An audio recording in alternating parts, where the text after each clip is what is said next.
So now we're going to do a V60, which is again a lovely way of making a 1 or 2 cups of coffee, or you can even do more with this, can't you? Yeah, there's 2 types here, and what you'll see on both of them is there's this kind of bulbous effect going on, and that really helps the whole brewing process and also retaining the temperature. So don't be perturbed by the devices. This one tends to be just it's the filter there. We take that off at the end, put the lid on, and that's ready to go to the table to serve. So we're just brewing straight into that. And this one, this is my favorite one as well. I take this one everywhere with me. I like the AeroPress, but I like this one also. So once we've finished the brew, we take this away. Again, that's ready to serve. So what Rich and I are going to do now is put our filters in, wet the filters again, and we do this to get rid of any bleached sort of paper effects. We don't want that to taint the flavour of the coffee, the ultimate brew at the end. So by wetting it, we're trying to get rid of any of the flavours that could affect the overall taste. We're shaking it up a little bit by doing 2. 2 exactly the same device, same technique, but just different models, really. 24 grams a piece. 24 grams. Kettle is ready. There she goes. There she blows. So I'm going to do mine. Yep. You do yours. I will. So what I'm going to do is just wet the paper. Again, a circular motion. Over to you, my friend. Thank you. Wetting that paper. So I'm letting we wet the paper. Water's come through. That's finished. Just going to pour off the excess. I just rotated my paper there just to make it easier. Okay, my paper's wet, I'm ready to go. Got my coffee ground here. Again, not too coarse, not as coarse as cafetiere. Similar to the AeroPress, not as fine as the espresso grind. Pop that in there. There we go, every last grain. Nice warm lower chamber there.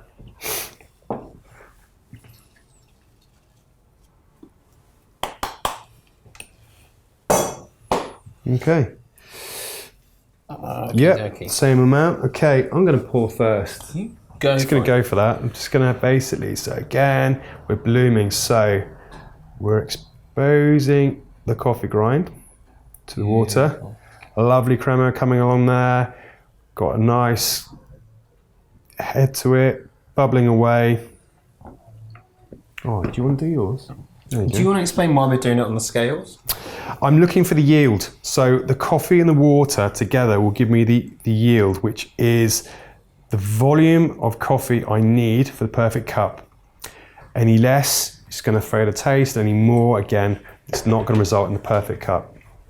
So I've now bloomed. I've got a nice thick consistency. I'm now going to add more water. You can see that's bubbling away. Circular motion. Over to you, sir. It's my left hand controversial. Oh, nice circular motion. So Rich is making sure that all the coffee is exposed to the water. You can see it's brewing away. And we know it's the perfect grind because it's coming through at a nice consistent time. Lovely colour to it as well.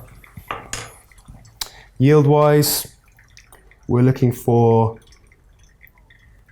343.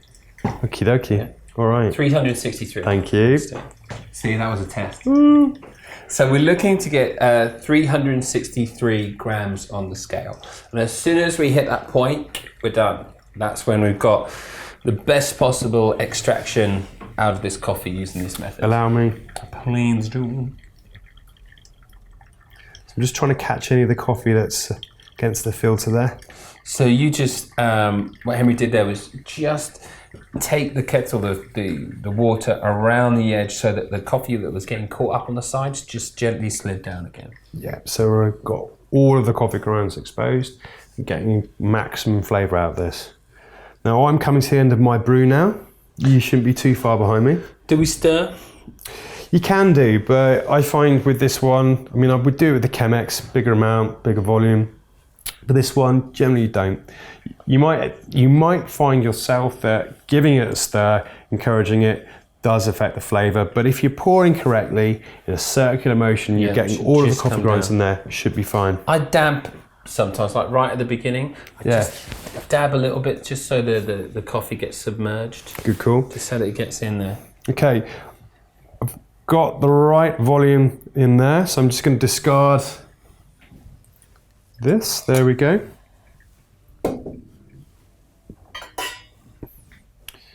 I'll just pop that there. Tipping away nicely, nearly there. Okay. Whew. This is so easy to do, isn't it? Just kitchen scales. Yeah. The V60 drip decanter. Great gift. And there you go. And again, you can do it on a, with a cup or a jug or anything like that. Oh, smell that. I'm good. So it's the same coffee we've used for all the others, and it's going to taste totally different. We're going to get different flavour profile, although it's the same coffee we've used for all of the others. Now, I know we're quite specific by using the scales, but if you just get the right amount of coffee and then you just put the right amount of water in, you can adjust it to your flavour.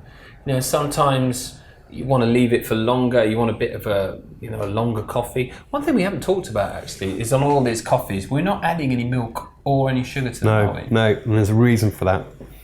So the milk, when we add milk, say for the traditional espresso, you're adding fatty acids. So you're taking the coffee, you're adding fatty acids to that. You're also, with the milk, you bring out you've got lactose, the natural sugar, and that's going to affect the flavour of the coffee. With espresso, it's a really intense flavour.